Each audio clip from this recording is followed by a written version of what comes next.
basado principalmente en toxoplasma, rubiola, citomegalo y herpes. Me pareció interesante este paper. Y la verdad es que eran poquitos casos de que ellos veían que tenían hallazgos de tanto el sistema nervioso, ocular, retardo del crecimiento y compromiso visceral que eran similares en las distintas infecciones. Y en relación a eso es que se determina este término operacional, ¿ya? Y el objetivo es que sea un enfrentamiento racional. El punto es que nosotros, ustedes los conocen, ¿no es cierto? El toxoplasma, rubiola, citomegalo, herpes y otras, la O de otras, que la verdad que aquí entran muchas más, y dentro de ellas destaco el treponema, que es la sífilis, ¿no es cierto?, que es el más común, ¿ya? Existen nuevos agentes causantes, lo vivimos con Zika, lo vivimos un poco con toda la discusión que se generó con COVID. Existen nuevas técnicas de diagnóstico, que eso nos ha facilitado bastante el trabajo, y existe un mejor screening prenatal. Entonces, con un adecuado screening prenatal tenemos, la verdad, que del estudio bastante avanzado. Y esto un poco para que conozcan que este término TORCH ha ido cambiando, y ahora hay algunas publicaciones, estas del 2020, en que pueden escuchar ustedes que ya no se dice TORCH, que se dice SCORCH. Y esto está dado principalmente en una publicación inglesa que está dada principalmente para darle énfasis a la sífilis, ¿ya? Dentro de las infecciones congénitas tenemos que la más común es sífilis, le sigue en frecuencia citomegalovirus, y después están todas las otras, ¿ya? Entonces este paper le cambia el nombre, pero finalmente en la práctica uno le dice TORCH, ¿ya? Pero si en algún momento escuchan SCORCH o escuchan infección congénita, que también algunos infectólogos conocidos como Pablo Sánchez, él no le gusta el TORCH, ¿ya? Porque infección congénita es mucho más amplio, ¿ya? Porque vamos a tener que TORCH está basado a esos hallazgos clínicos que teníamos inicialmente en esa publicación del 71, pero hay infecciones congénitas como hepatitis B, como citomegalovirus, como VIH, que no van a dar ningún hallazgo clínico, y también es una infección congénita, ¿ya? Entonces, por esa razón es que hablan más de infección congénita que de TORCH, ¿ya?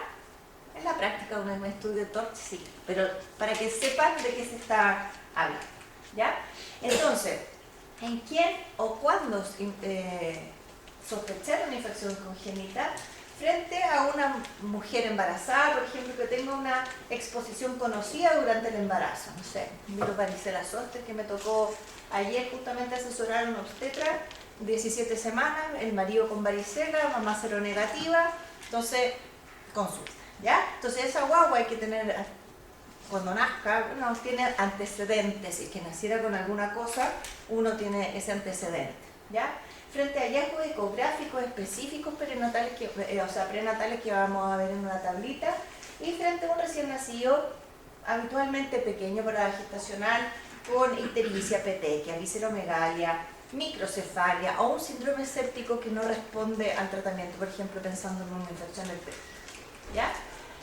¿Cuáles son los hallazgos ecográficos? Esto es un resumen, obviamente hay muchos más hallazgos ecográficos en las publicaciones en las revistas obstétricas, pero en general el retardo del crecimiento intrauterino, la microcefalia, ventriculomegalia, calcificaciones intracraneales, cataratas, cardiomegalia, insuficiencia cardíaca congestiva, hepatoesplenomegalia, las calcificaciones hepáticas, el intestino ecogénico también, y es una consulta, es un hallazgo que puede encontrarse más frecuentemente y hay que tener un poco ojo con eso.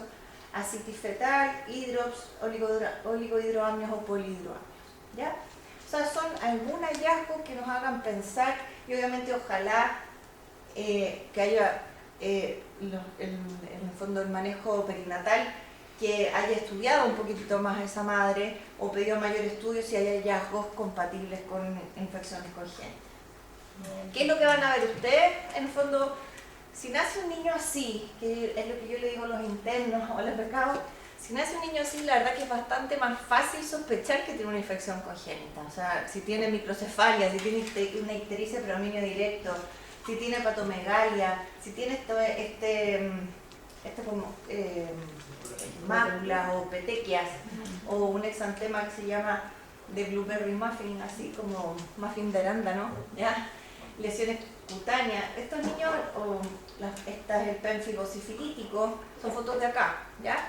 Es mucho más fácil plantear y sospechar una infección congénita. Si el punto es lo que hemos conversado largamente, ¿no es cierto?, con otras infecciones congénitas que la mayoría son asintomáticas y que no dan estos síntomas. O sea, este viene con el cartel, ¿no es cierto? Soy PEC, soy petequia, tengo petequia, háganme estudio de torch, ¿ya? Otras lesiones vesiculares, herpes simple, secuelas de varicela. Esta es una varicela neonatal que tuvimos acá en la neo, ¿ya? Así que la verdad es que se ven cosas igual aquí en el correr del tiempo y de los años se ven cosas, ¿ya? ¿No te abrió la varicela también? ¿La patita? No, herpes simple. Eso sí. Es unas lesiones vesiculares, un conglomerado de base eritematosa, eso es más Claro, de herpes simple. por eso dije yo no es. ¿Ya? Bueno, pero en el fondo estos son signos bastante más, más comunes, o sea, más raros, pero son muy categóricos, ¿ya? Y importante que tengo que preguntar, ¿ya? Y dentro de los antecedentes maternos que preguntar frente a un niño que estoy sospechando son conducta sexual, consumo de drogas, situación de calle, consumo de alimentos crudos, ¿ya? Tenencia mascota, el gato, ¿no es cierto?, paratoxo. Y dentro del control de embarazo y de los estudios serológicos del embarazo, recordar que tenemos que tener VIH al inicio, en el tercer trimestre o al parto, el VDRL, que son 3 y un cuarto al parto, Chagas desde diciembre de 2015, que se le hace screening universal, ¿no es cierto?, a todas, y hepatitis B, que nosotros ya teníamos hace más tiempo, pero desde el año 2021, se debería hacer a todas las embarazadas en el control prenatal, primer control prenatal, en la atención primaria, hepatitis B. ¿Ya? Eso no está pasando en todos los servicios de salud, en el nuestro yo creo que tampoco. Es una cosa que salió la norma técnica ministerial, pero a veces sale primero la norma técnica y después aparece el financiamiento de esa norma técnica, ¿ya? Así que deberían empezar a llegar, pero no son todas. Por lo menos nosotros aquí seguimos con el screening de las mujeres inmigrantes, ¿ya? O con factor de riesgo. Y preguntar también si tuvo antecedentes de un cuadro febril o un exantema en la madre. Y dentro de la epidemiología, la nacionalidad, que eso nos ha cambiado muchísimo en el último tiempo, los viajes del paciente y de su pareja, porque puede haber viajado la pareja y haber transmisión por semen, ¿no es cierto?, de Zika, ¿ya? Las vacunas y los animales, ¿ya?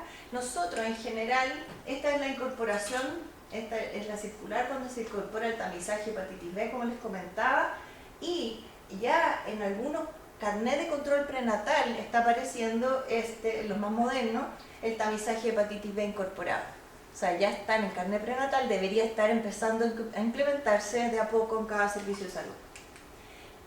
Y un poco recordar la vacunación, porque nosotros tenemos vacunación bastante adecuada, bastante completa en los últimos años, hemos ido incorporando hartas vacunas. Recordar que rubiola se incorporó en el 90, por lo tanto las mujeres nacidas en el 90 ya tienen 33 años, o sea, en general nuestra población que está de primigestas o de mujeres embarazadas ya están vacunadas contra rubiola, y teníamos un refuerzo en primero básico, han habido campañas en el 99, entre los 10 y 29 años, después campaña en niños cada 5 años, campaña en hombres, en viajeros, o sea, ha habido vacunación sistemática de rubiola, habitualmente cada 5 o 10 años, y nuestra población chilena en general está vacunada contra rubiola. El problema es la población inmigrante, que no tenemos tanta claridad, ¿ya? Y recordar, por ejemplo, hepatitis B, tenemos a nuestra corte desde el 2005, o sea, las mujeres, las embarazadas desde ya de 17, eran 17, 18 años cumpliendo. Entonces también vamos a tener una corte de aquí en los próximos años de mujeres vacunadas contra hepatitis B. Menos frecuente, o sea, nuestra población chilena ya va a estar bastante más vacunada. Y varicela se incorporó recién, ¿ya? Entonces, si tenemos un adecuado control de embarazo, vamos a ver que ya del estudio de Torch, una guagua que les nazca, así como les conté, nos queda poco que estudiar, porque tenemos sífilis descartado si tiene un buen control, VIH controlado, Chagas también, hepatitis B bastante bien, y la hepatitis B, ustedes saben, no da clínica como les mostré, ¿ya? Entonces nos queda toxo, estudiámoslo en la mamá, si la mamá es positiva y podemos seguir avanzando.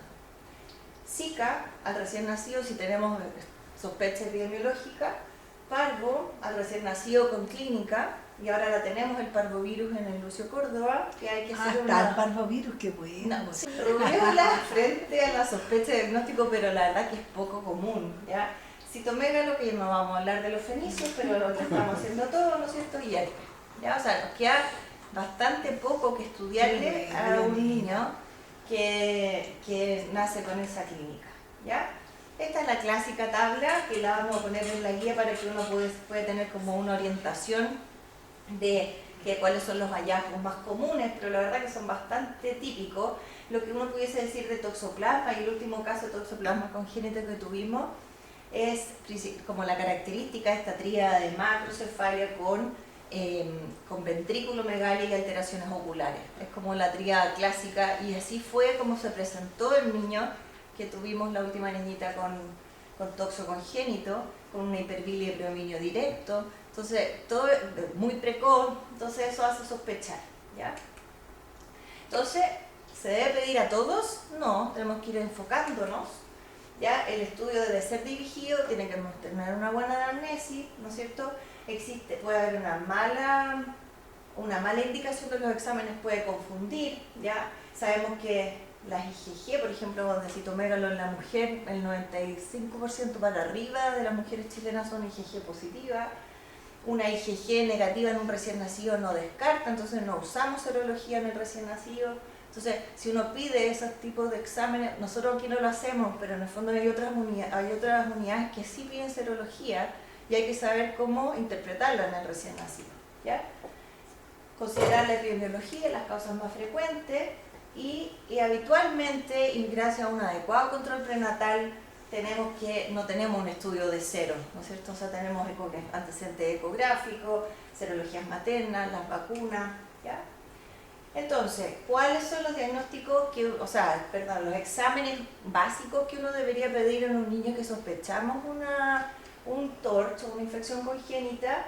Hemograma con plaqueta, función hepática, función renal, orina, función lumbar. Exámenes de imágenes, ecografía abdominal y cerebral, fondo de ojo y el estudio auditivo.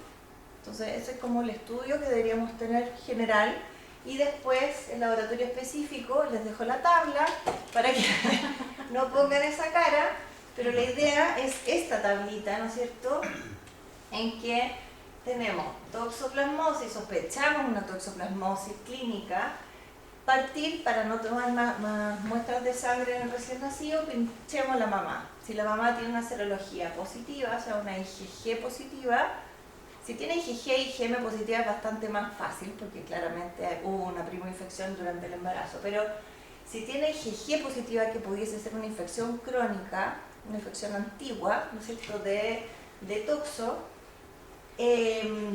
hacerle estudio al recién nacido.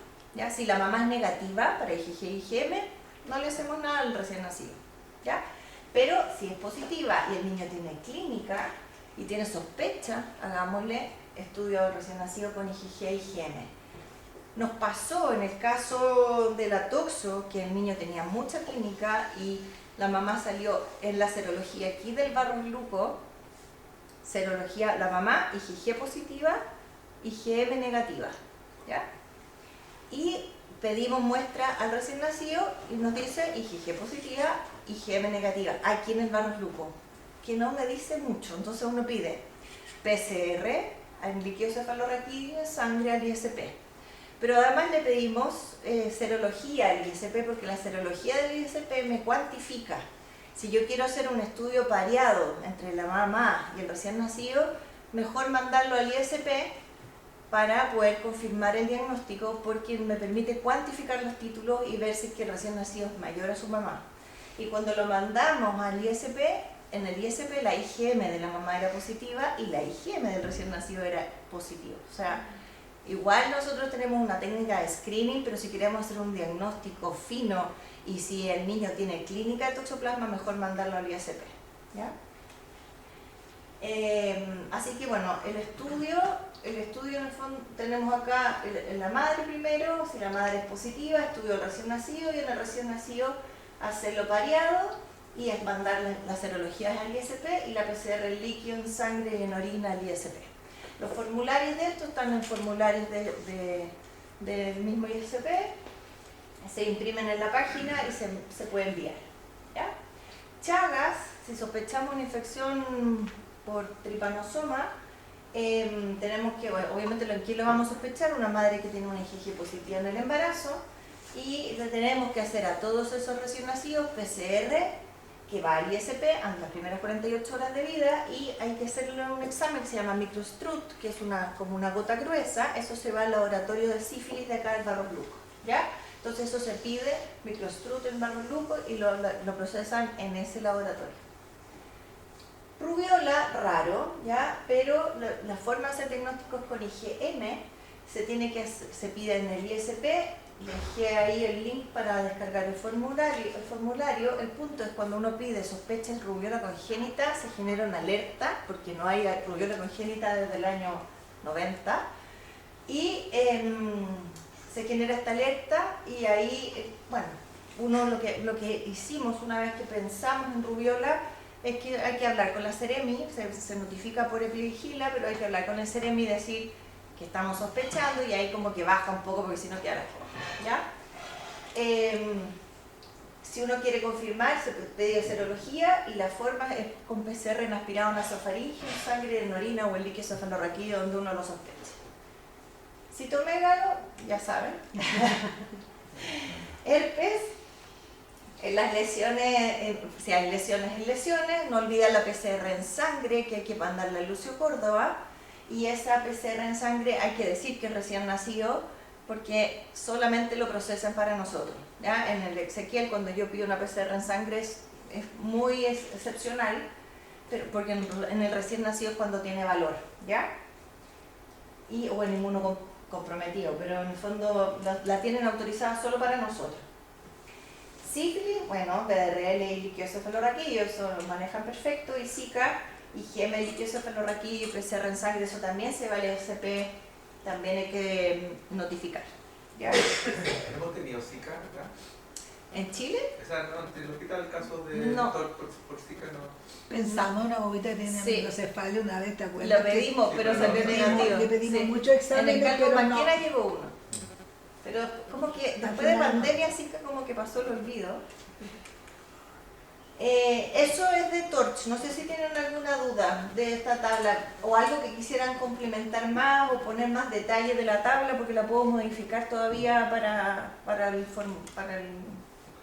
Ese la test de guía. nivel del citomegalovirus lo pides tú, ¿no? Es que eso es de la madre. Yo no sé si quieren saco lo de la madre y solamente dejo lo del recién nacido. No, porque el toxo es importante dejarlo, ¿sí? ¿Sí? Pero No, que el toxo lo tiene puesto, ¿no? Sí, pues no, está bien. no, si está todo puesto a la madre, pero podría sacar todas las... No sé.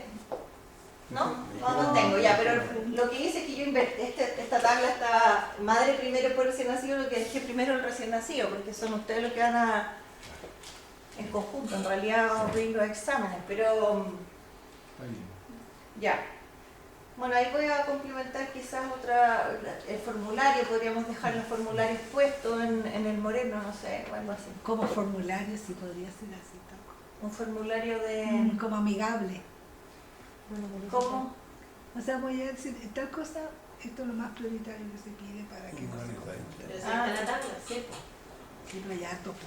Ya, y les quería contar un par de diapos de las novedades de transmisión vertical de VIH, que se habrán dado cuenta, pero hemos hecho cosas distintas en el manejo de algunos recién nacidos de alto riesgo, y también se han dado cuenta que han nacido niños por parto vaginal, hijos de madres VIH, ya que esos son dos grandes avances en la transmisión vertical de VIH.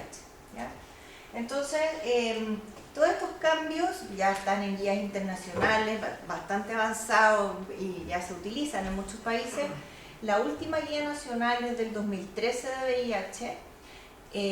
Se supone que el año pasado se iba a actualizar la guía de VIH, que está escrita, ya está, de hecho ya estamos comunicándola en todas las partes y se está haciendo en muchas partes, pero todavía no sé por qué razón no hay una publicación de la guía por escrito, ya formal por el Ministerio, ¿ya?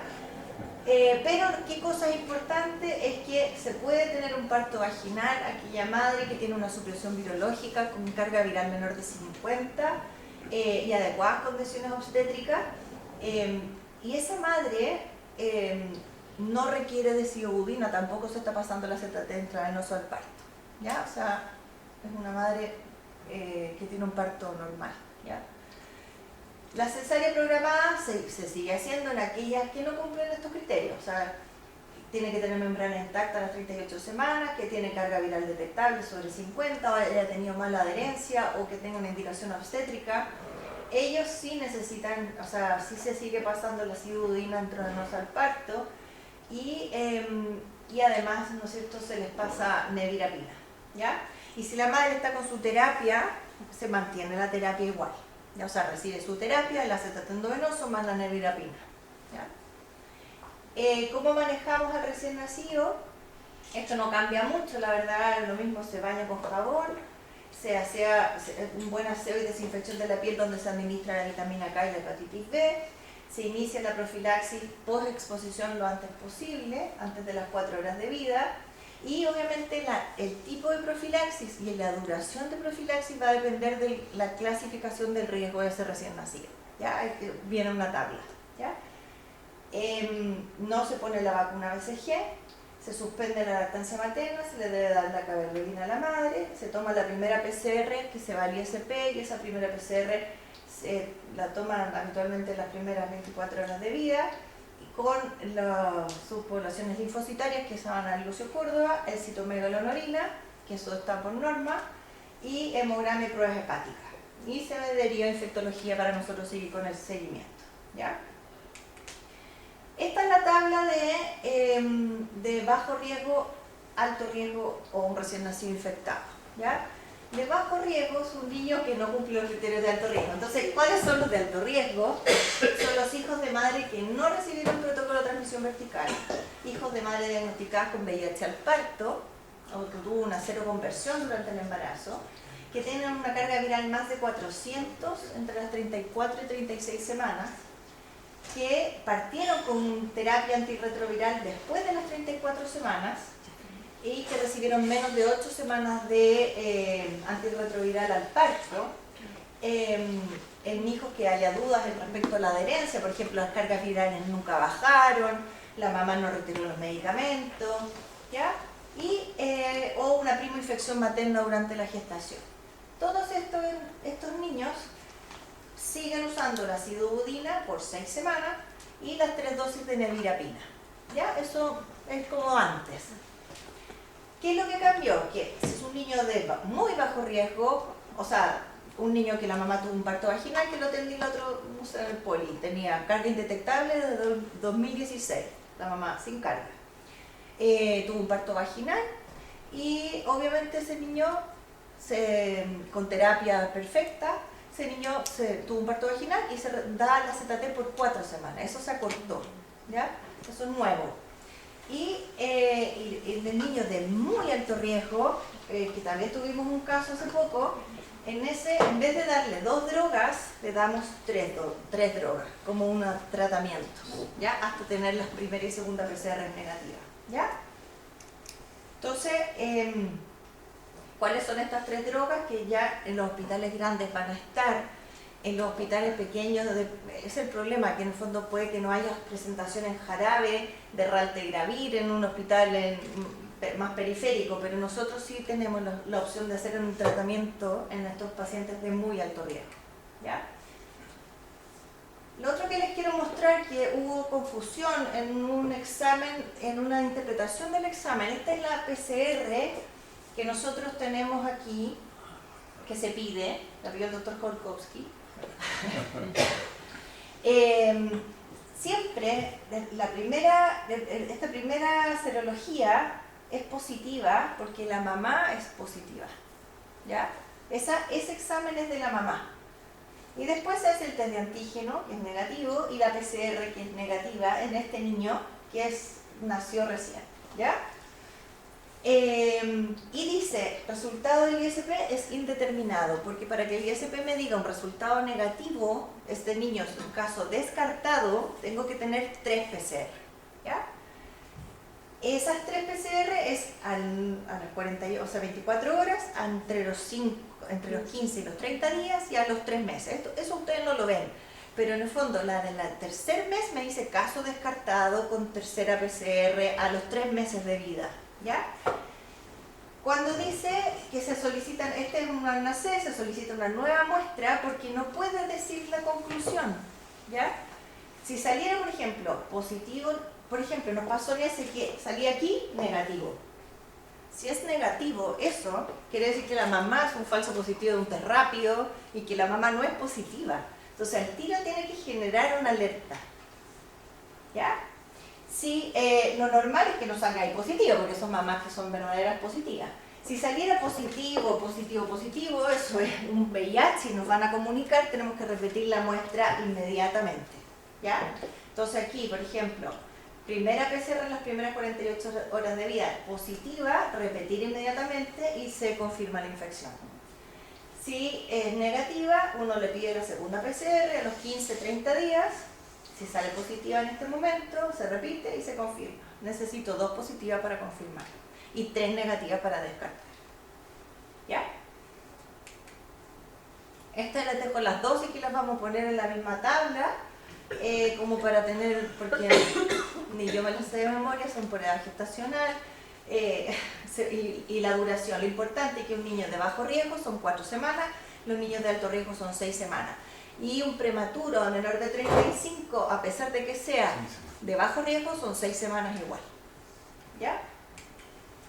Les dejo las dosis, y si vamos a hacer con 3 drogas, las de muy alto riesgo, aquí están las dosis, AZT, 3TC, y nevirapina o raltegravir, lo que tengamos. ¿Ya? Esos son los cambios, ¿no es cierto? Como resumen, 2013 se iniciaba terapia a la gestante a las 20 semanas, en el 2022, y le pusimos ahí un signo porque todavía no sé cuándo va a salir, pero al momento del diagnóstico se inicia la terapia, y se inicia la terapia con drogas de alta generación para disminuir lo más rápido posible la carga viral, porque así disminuye el riesgo de transmisión. La vía de parto cambió, cesárea a vaginal, la ZT endovenoso solo si tienen carga viral más de 50, profilaxis de bajo riesgo 4 semanas lo que cambia, y profilaxis de alto riesgo 6 semanas más las 3 dosis de nevirapina o las 3 drogas. ¿Ya? Eso, entonces, no existen signos patognomónicos, en el fondo de Storch. Lo importante es tratar de hacer una adecuada anamnesis y examen físico. En los exámenes pedirlos según el contexto, considerar la epidemiología, y los exámenes mal pedidos siempre nos generan costo, confusión, extracción innecesaria y de sangre en los recién nacidos. Eso. Tengo una pregunta, Jenny. Lo de alto riesgo, si vamos a usar nevirapina con la ZT o la quiterapia, lo vamos a conversar caso a caso. Mira, si es un alto riesgo, sí, yo creo que sí. Sí, pero si es un momento, no sé, por 4 de la mañana, partir con lo clásico, que es nevirapina, 3 dosis y AZT, y lo podemos ir ajustando. Pero sí, si es un alto riesgo, que nos avisen que van a hacer esta guagua, uno podría programar una triterapia. Pero habitualmente lo hemos conversado, porque no es algo, y todavía no está en la guía, no existe una guía que digamos, háganlo ustedes, ¿te fijas? Entonces yo creo que eso lo tenemos que conversar. Lo que sí, son 4 semanas de los de bajo riesgo, si se queda alguno en caso social o algo así, Son 4 semanas los de bajo riesgo, 6 semanas los de alto riesgo. Y ella se está haciendo lo del parto vaginal, pero se está también haciendo lo de no usar acetato venoso Sí. en la embarazada. Sí. No En la que, en la que En la que calza bajo para... riesgo, sí, claro, sí, sí, no le ponen AZT. Si le han puesto alguna porque se equivocaron. Que a ver, tampoco pasa nada si le ponen, pero no deberían ponerle. De hecho, hay otro punto que se va a empezar a discutir, se va a empezar a conversar en países como europeos, se está planteando incluso el uso de lactancia materna. ¿Ya? En estas mamás que están indetectables hace años, que tienen carga viral, o sea, con buena adherencia a terapia, y se está planteando la lactancia materna, el punto, y se los comento no porque se vaya a usar en Chile, estamos a años luz de eso, pero por si escuchan algo así, no es algo tan tirado a las mechas en otros países, pero son realidades socioeconómicas y culturales distintas en que obviamente la mamá hay que hacerle una PCR, primero costo, hay que hacerle PCR mensual a la guagua que está recibiendo lactancia materna y carga viral a la mamá mensual para ir monitorizando que no se dispare en algún momento. Eso es uno. Si el lactante tiene alergia alimentaria, no se puede utilizar. Entonces, ¿cuántas guaguas están ahí con alergia a la proteína de leche de vaca, que está con la guagua también? Porque aumentaría la permeabilidad del intestino, mayor riesgo de que si hay alguna carga en leche, traspase. Pero claro, en Reino Unido se les está ofreciendo a las mamás que piden esta forma. Nosotros no tenemos ni los medios ni las condiciones como para poder hacerlo, pero en algún momento quizás se va a discutir. Para que sepa. Eso no sé. Listo, muchas gracias.